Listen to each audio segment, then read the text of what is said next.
नमस्कार प्यारे विद्यार्थियों, आज हम चर्चा करेंगे प्राचीन भारतीय राजनीतिक विचारकों में बहुत महत्वपूर्ण विचारक है शुक्र। शुक्र के बारे में आज हम बात करेंगे। शुक्र राक्षसों के गुरु भी माने गए हैं और नीति शास्त्र भी शुक्र का बहुत ही महत्वपूर्ण है। प्रारंभ में ब्रह्मा जी ने उस समय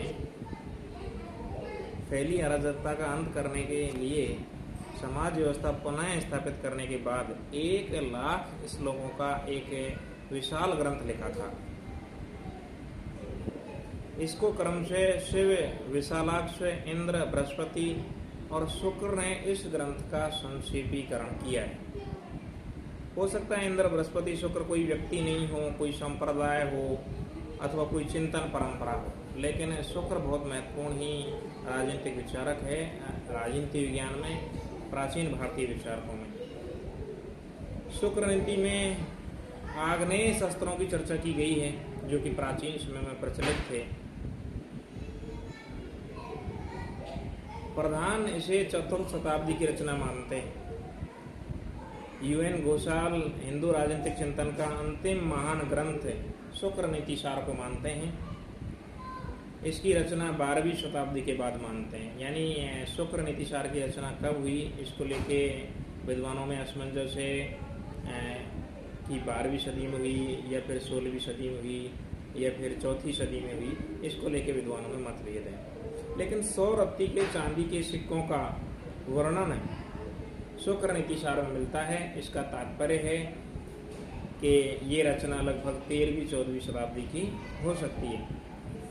सबसे महत्वपूर्ण है कि शुक्र राजतंत्र का ही वर्णन करते हैं। शुक्र नीति सार मुख्य रूप से 4 भागों में विभाजित है। अर्थशास्त्र के बाद अगर कोई ग्रंथ इंपॉर्टेंट है तो ये शुक्र नीति सार ही है, जो राजनीति और लोक प्रशासन पर एक उत्कृष्ट ग्रंथ है। शुक्र बड़े ही प्रगतिशील विचारक थे, रूढ़िवादी विचारक नहीं थे शुक्र। ये बहुत महत्वपूर्ण है कि शुक्र प्रगतिशील विचारक है। उन्होंने स्पष्ट लिखा कि अधिकारियों को केवल योग्यता के आधार पर नियुक्त किया जाना चाहिए। अधिकारियों की नियुक्ति में जाति को नहीं देखना चाहिए। बहुत इंपॉर्टेंट है। कर्मचारियों के हित की बात शुक्र ने की है कि सेवानिवृत्त कर्मचारियों को किस हिसाब से पेंशन दी जाए, इसका वर्णन उन्होंने शुक्र नीति सार में बताया गया है। 40 वर्ष की सेवा के उपरांत कर्मचारी को आधा वेतन पेंशन के रूप में मिलना चाहिए। सरकारी कर्मचारियों को अवकाश मिलना चाहिए। ये बात भी शुक्र ने कही है, जो बहुत महत्वपूर्ण है। शुक्र नीति में नृप तंत्र पर ही ध्यान केंद्रित किया गया है, यानी राजतंत्र पर शुक्र नीति में ध्यान केंद्रित किया गया है। शुक्र ने नीति सार में स्पष्ट किया है कि इस ग्रंथ की रचना का उद्देश्य राजाओं और अन्य लोगों के हितार्थ नीति का निरूपण करना है। शुक्र नीति शास्त्र को नैतिक नियम, मर्यादा और शासन की कला तक विस्तृत करते हैं। यानी शुक्र एक प्रगतिशील विचारक हैं। उन्होंने हर विषय पर अपने विचार रखे। शुक्र ने जाति प्रथा के बारे में जो विचार रखे हैं वो हैं कि जाति प्रथा के निर्माण में भी कर्म की भूमिका है, ऐसा शुक्र मानते हैं। पूर्व जन्म में किए हुए कर्म के अनुसार ही मनुष्यों को जातियाँ मिलती है। ये शुक्र नीति सार में लिखा हुआ है। दूसरे शब्दों में व्यक्ति के गुणों के अनुसार ही उसको जाति प्राप्त होती है, यानी कर्म के हिसाब से। अरस्तु की तरह शुक्र भी ये मानते हैं कि राज्य का जन्म यद्यपि प्रजा की सुरक्षा के लिए हुआ है, लेकिन इसका अस्तित्व प्रजा के नैतिक उत्थान पर आधारित है। जिस प्रकार से कौटिल्य ने सप्तांग सिद्धांत दिया है, उसी प्रकार से शुक्र का भी सप्तांग सिद्धांत है, वो बहुत ही महत्वपूर्ण है। स्वामी अमात्य, राष्ट्र, दुर्ग, कोष, बल, मित्र, ये राज्य के 7 अंग बताए गए हैं। शुक्र ने व्यवहारिकता को ध्यान में रखते हुए करों के निरूपण की व्यवस्था की है। कर वसूली समान नहीं होनी चाहिए। शुक्र ने बहुत अच्छी बात कही है कि कर वसूली में व्यक्ति की आय, उसकी योग्यता और उसकी क्षमता को देखा जाना चाहिए। जिस व्यक्ति की ज़्यादा क्षमता है उस पर ज़्यादा कर लगाना चाहिए, जिस व्यक्ति की कम क्षमता है उस पर कम कर लगाना चाहिए। कर निरूपण के पीछे राजा का व्यक्ति कितने होकर राज्य की सुरक्षा और लोक कल्याण की भावना होना चाहिए, ये शुक्र ने कहा है।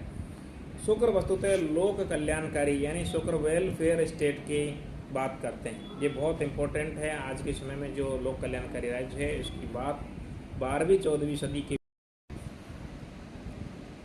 शुक्र प्लेटों की भांति दार्शनिक राजा की बात करता है, यानी शुक्र की जो बात है वो है राज ऋषि की अवधारणा है, बहुत इंपॉर्टेंट है। राज ऋषि की अवधारणा की बात शुक्र करते हैं। योग्यता को शुक्र ने सर्वाधिक महत्व दिया है।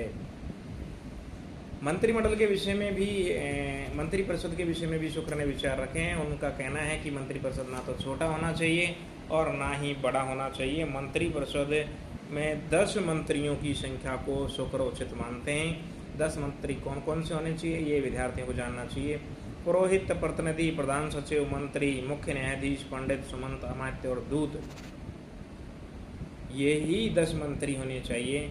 अत्यधिक मंत्री होना शुक्र अच्छा नहीं मानते हैं। स्थानीय स्वशासन का भी शुक्र जिक्र करते हैं। 10 गांवों का अधिकारी नायक, ये इंपॉर्टेंट है परीक्षा की दृष्टि से। 10 गांवों का अधिकारी नायक, 100 गांवों का सामंत कहलाता है और इससे अधिक गांवों के अधिकारी को आशापाल या स्वराट कहते हैं। देखिए, एक महत्वपूर्ण बात शुक्र ने कही है कि एक राजा के अधीनस्थ संपूर्ण क्षेत्रफल को राष्ट्र की संज्ञा दी है। आज भी जो राष्ट्र के 4 आवश्यक तत्व हैं उनमें सबसे इम्पोर्टेंट तत्व है भूभाग, और शुक्र भी भूभाग की बात करते हैं। एक राष्ट्र के लिए भूभाग का होना बहुत ही जरूरी है। शुक्र सत्ता के केंद्रीकरण के पक्ष में नहीं है, शुक्र भी सत्ता के विकेंद्रीकरण के पक्ष में है। न्याय के संबंध में भी शुक्र ने विचार रखे हैं कि किसी भी फैसले को या न्याय को करने से पूर्व पक्ष विपक्ष को ध्यानपूर्वक सुना जाना चाहिए, उसके आधार पर ही न्याय करना चाहिए।